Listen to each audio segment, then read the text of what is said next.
এরপর জাদুই ফুলগুলো তাদের জাদুই শক্তি দিয়ে টুম্পাদের বাড়িতে অনেকগুলো ফুল এনে দেয়। কি রে ফুলকুড়ানির মেয়ে, এভাবে আমার দোকানের ফুলগুলোর দিকে তাকিয়ে আছিস কেন? যেভাবে তাকিয়ে আছিস আমার দোকানে নজর লেগে যাবে তো। যা এখান থেকে সরে যা বলছি। এমন সময় সেখানে টুম্পার মা চলে আসে। আরে বাঘিনী মামি, আপনি এভাবে আমার মেয়েটার সাথে কেন কথা বলছেন? বাচ্চাদের সাথে এভাবে কেউ কথা বলে? আমার মেয়েটা তো আপনার দোকানের সামনে দাঁড়িয়ে দাঁড়িয়ে শুধু ফুলগুলোই দেখছিল, আপনার কোনো ফুলে তো হাত দেয়নি।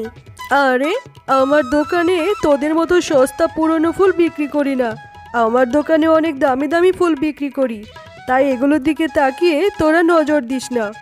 মা দেখো না, বাঘিনী কাকিমার দোকানে ফুলগুলো কত সতেজ, অনেক সুন্দর, তাই আমি দাঁড়িয়ে দাঁড়িয়ে দেখছিলাম। ফুলগুলো দেখতে কত সুন্দর, তাই না মা? হ্যাঁ রে মা, আমাদের দোকানের ফুলগুলো অনেক সুন্দর। আয় এখানে, ওখানে দাঁড়িয়ে থাকিস না, আমরা ওদিকে গিয়ে আমাদের ফুলগুলো বিক্রি করি। আচ্ছা মা, বলো তো আমাদের ফুলগুলো এমন নিস্তেজ হয়ে আছে কেন? কেমন শুকনো শুকনো হয়ে গেছে? এই ফুলগুলো তুমি কোথা থেকে আনো মা? জমিদার বাড়ির বাগান থেকে আনি রে মা। ওই জমিদার বাড়ি তো অনেক দূরে, ওখান থেকে ফুলগুলো ঝুড়িতে নিয়ে আসতে রোদে শুকিয়ে যায়, এজন্যই আমাদের ফুলগুলো নিস্তেজ হয়ে যায়। আচ্ছা মা, আমাদের বাড়ির উঠোনে আমরা ফুলের গাছ রোপণ করলে তো আমরাও ফুল চাষ করতে পারি, তাহলে আর তোমাকে কষ্ট করে ওই জমিদার বাড়ি থেকে ফুল আনতে হবে না, আমাদের নিজেদের ফুলগুলোই বিক্রি করতে পারবো। ফুল চাষ করতে গেলে যে অনেক টাকা খরচ হয়ে যাবে, আর অত টাকা তো আমার কাছে নিয়েও, এজন্যই তো কষ্ট করে জমিদারের বাগান থেকে ফুলগুলো তুলে আনি। এমন সময় শেফা শিয়ালিনীর দোকানে একজন বৃদ্ধা শিয়াল ফুল কেনার জন্য আসে। তোমার ফুলগুলো তো দেখতে নিস্তেজ লাগছে, তোমার ফুলগুলো কত করে বিক্রি করছো? আমার ফুলগুলো 30 টাকা করে বিক্রি করছি কাকা। এত দাম কেন চাইছো? একমাত্র মেয়ের বিয়ে, আমি ভালো ফুল নেব। যেহেতু তোমার ফুলগুলো নিস্তেজ হয়ে আছে, তাই আমি তোমাকে 15 টাকা করে দিব। আচ্ছা ঠিক আছে, আমি আপনাকে 15 টাকা করে ফুল দিয়ে দিচ্ছি। এরপর সে বৃদ্ধা শিয়াল শেফা শিয়ালিনী থেকে কিছু ফুল নিয়ে বাঘিনীর দোকানে যায়। আচ্ছা মা, তুমি এত কম টাকায় কেন ওনাকে ফুল দিয়ে দিলে? এত দাম কম রাখলে তো তোমার লাভ হবে না, বাঘিনী কাকিমা তো অনেক বেশি দামে ফুল বিক্রি করে। হ্যাঁ রে মা, আমার ফুলগুলো বেশিক্ষণ থাকলে যে নষ্ট হয়ে যাবে, এজন্য কম টাকায় দিয়ে দিয়েছি। চল, এগুলো বিক্রি করা হলে বাড়িতে চলে যাই।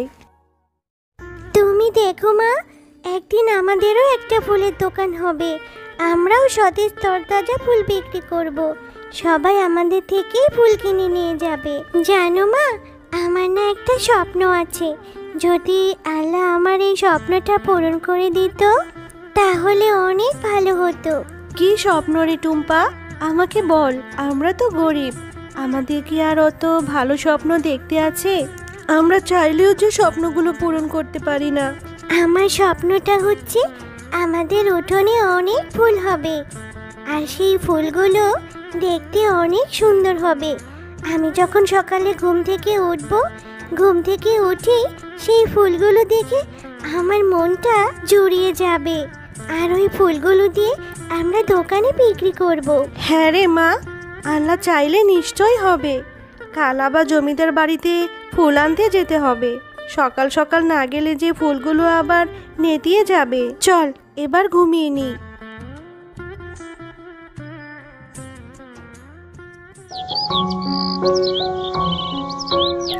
এরপর সকালবেলা টুম্পা ও তার মা তারা দুজন জমিদার বাড়ির ফুলবাগানে চলে যায়। শেফা, তুমি এসেছো, ভালোই হয়েছে, মনে মনে তোমাকেই খুঁজছিলাম। হ্যাঁ জমিদার মশাই, বলুন। বলছি, তুমি আর এভাবে আমার বাগান থেকে ফুল কুড়িয়ে নিয়ে যেও না। তুমি যদি চাও তাহলে তোমার ও তোমার মেয়ের দায়িত্ব নিতে পারি। তোমরা আমার সাথেই থেকে যাও, কষ্ট করে আর ফুল কুড়াতে হবে না। আপনি এমন কথা কেন বলছেন জমিদার মশাই? আপনি তো জানেন আপনার বাগান থেকে ফুলগুলো নিয়েই সংসার চালাই।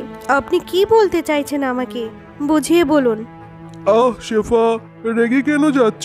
তোমার তো স্বামী মারা গেছে, অনেক দিন হয়েছে। তুমি যদি চাও তাহলে তোমাকে আমি বিয়ে করতে পারি। ছি জমিদার মশাই, আপনার মন মানসিকতা এত ছোট কেন? আজকে বিপদে পড়ে আপনার বাগান থেকে ফুল নিতে এসেছি বলে আপনি আমাকে একথা বলছেন? আচ্ছা ঠিক আছে, আর কোনোদিন আপনার বাগান থেকে ফুল নিতে আসবো না। মা, কি হয়েছে? তুমি এভাবে কাঁদছো কেন? জমিদার তোমাকে কি বকেছে? তুমি কষ্ট পেও না মা, আল্লাহ আমাদের জন্য ঠিক কিছু একটা করবে। হ্যাঁ রে মা, বড্ড চিন্তা হচ্ছে। জমিদার মশাই ওনার বাগান থেকে ফুলগুলো নিতে না করে দিল। এখন কোথা থেকে ফুলের ব্যবস্থা করব, আর কিভাবেই বা মা আমি চলবো? তুমি কষ্ট পেও না মা, আমার বন্ধুরা ওই জঙ্গলে গিয়ে ফুল তুলে নিয়ে আসে। তুমি আর আমি ওই জঙ্গলে যাব, জঙ্গল থেকে ফুল তুলে এনে তখন বিক্রি করব। হ্যাঁ মা, তুই ঠিকই বলেছিস, জঙ্গলে গিয়ে দেখতে হবে। আর জঙ্গলে তো এখন সচরাচর ফুল পাওয়া যায় না। টুম্পা, আরে এই টুম্পা, ওঠ, ভোর হয়ে গেছে। চল জঙ্গলের দিকে যেতে হবে, গিয়ে যদি কোনো ফুল পাই তাহলে বিক্রি করতে পারবো। ওঠ মা। ও মা, ভোর হয়ে গেছে? আচ্ছা ঠিক আছে, চলো চলো, জঙ্গলের রাস্তা দিয়ে যেতে হবে। এরপর তারা জঙ্গলের রাস্তা দিয়ে যেতে থাকে। মা, জঙ্গলের রাস্তাটা কেমন ভয়ানক, আমার কেমন যেন ভয় ভয় লাগছে মা। আমার আর বেশি দূর যেতে ইচ্ছে করছে না মা। ভয় পাস না রে টুম্পা, এক্ষুনি সূর্য উঠে যাবে। সকাল হয়ে গেলে আর কোনো ভয় নেই। মা দেখো দেখো, তোমার পেছনে একটা হলুদ গোলাপ ফুটে আছে। চলো ওই ফুলটা আমরা উঠিয়ে নিই, ওটা নিয়ে বাড়িতে রোপণ করে দেব। হ্যাঁ রে টুম্পা, ফুলটা দেখতে কত সুন্দর লাগছে। এই ফুলটা নিয়ে আমাদের বাড়ির উঠোনে রোপণ করে দেব। কত তরতাজা, কত সুন্দর। হ্যাঁ মা, এই ফুলটি উঠিয়ে নিয়ে যাই, আর সামনের দিকে গিয়ে দেখি যদি আরো কিছু ফুল পাওয়া যায় তাহলে বাড়িতে নিয়ে রোপণ করতে পারবো। এরপর টুম্পা সেই ফুলটিকে উঠিয়ে নেয়, আর তারা জঙ্গলের মধ্য দিয়ে যেতে থাকে। মা দেখো, এখানে আরো দুটো সুন্দর সুন্দর ফুল। এই ফুল দুটো কেমন মরা মরা মনে হচ্ছে। হ্যাঁ রে টুম্পা, এই ফুলগুলো তো মরে যায়নি, এই ফুলগুলো একটু নিস্তেজ হয়ে গেছে। এদের যত্নের অভাব আছে। চল আমরা এই 3টি ফুল বাড়িতে নিয়ে রোপণ করে দিই। হ্যাঁ মা, তুমি ঠিকই বলেছ। চলো এই 3টি ফুল নিয়ে আমাদের উঠোনে রোপণ করলে এই ফুল থেকে অনেক ফুল হবে। এরপর সেই ফুল 3টি টুম্পা উঠিয়ে নিয়ে তাদের বাড়ির উঠোনে রোপণ করে দেয়। টুম্পা ফুল 3টি দেখতে একই রকম, কত সুন্দর দেখতে, তাই না? বোন, ওরা মা ও মেয়ে অনেক অসহায়, ওদের মনটা অনেক ভালো।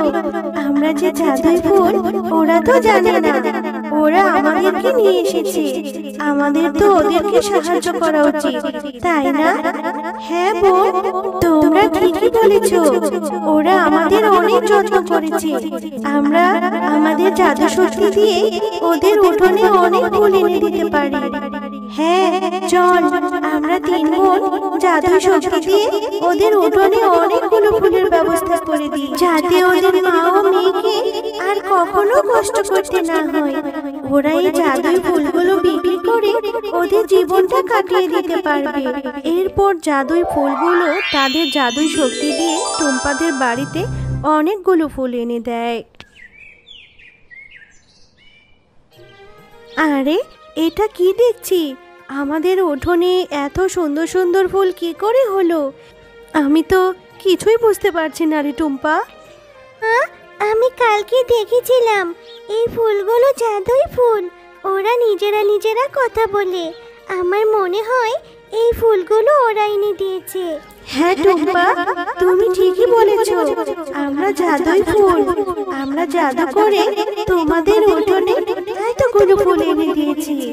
তোমরা অনেক ভালো, আমাদের অনেক যত্ন করেছো, তাই আমরা তিন বোন জাদুই ফুল হয়ে তোমাদের উঠোনের ফুলগুলো এনে দিয়েছি। এখন থেকে এই ফুলগুলো বিক্রি করে তোমরা অনেক ভালো থাকবে। আরে সত্যি সত্যিই তো দেখছি এই ফুলগুলো কথা বলতে পারে। তাহলে জাদুই ফুলগুলো আমাদের এই ফুল বাগান করে দিয়েছে। হ্যাঁ, আমরা জাদুই ফুল, আমরা শুধু তোমাদেরকে জাদুই ফুলই দিতে পারবো, আর এই ফুলগুলো নিয়ে তোমরা বিক্রি করবে। এরপর টুম্পা ও শেফা শিয়ালিনী সেই জাদুই ফুলগুলো নিয়ে বাজারে বিক্রি করতে থাকে। আর তারা বাজারে জাদুই ফুলগুলো বিক্রি করে অনেক বড় বাড়ি করে, আর তাদের কোনো অভাব থাকে না। আর তারা মা ও মেয়ে সুখে শান্তিতে বসবাস করতে থাকে। তো বন্ধুরা, আজকের গল্পটি তোমাদের কাছে কেমন লেগেছে? যদি গল্পটি ভালো লেগে থাকে তাহলে লাইক, কমেন্ট আর সাবস্ক্রাইব করে আমাদের সাথেই থেকো। আর হ্যাঁ, এমন সুন্দর সুন্দর গল্প দেখতে চাইলে পাশে থাকা বেল আইকন বেলটি অন করতে ভুলো না কিন্তু।